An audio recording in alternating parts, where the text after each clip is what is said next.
आपके लिए कॉफी।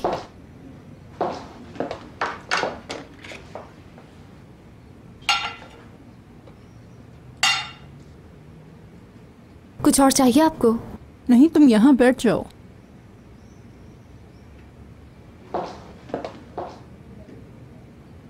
अगर हम बॉन एपिथेट कहते हैं तो इसका ये मतलब नहीं कि खाना मज़े का भी होगा।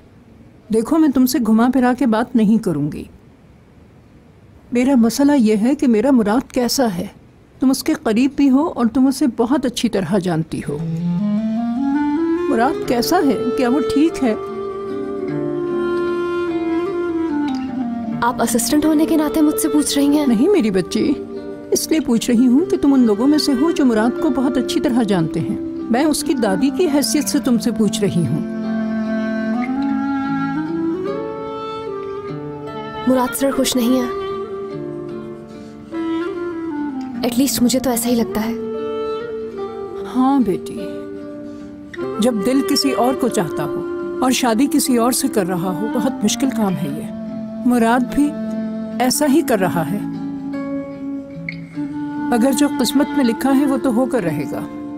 हयात, मेरे मुराद का दिल बिल्कुल बच्चों जैसा है। उस बच्चे की खातिर अपनी जिंदगी कुर्बान कर रहा है जिसे वो जानता नहीं है। उस बच्चे की खातिर वो उस लड़की से शादी कर रहा है जिसे वो पसंद नहीं करता। तो आपको ये लगता है कि मुराद सर दीदम से मोहब्बत नहीं करते? हाँ, ऐसा ही है। मुराद जिस लड़की से प्यार करता है वो तो कोई और ही लड़की है। मगर मेरी समझ में नहीं आता कि उसे बताता क्यों नहीं है।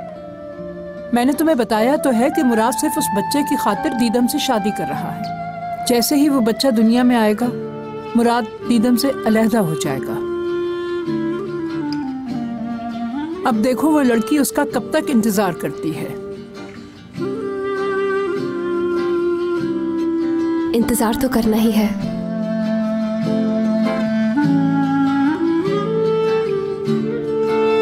मेरा मतलब है, मुझे भी ऐसा ही लगता है जैसे आपने कहा। जीत हमेशा उसी की होती है जो साबित कदम रहता है।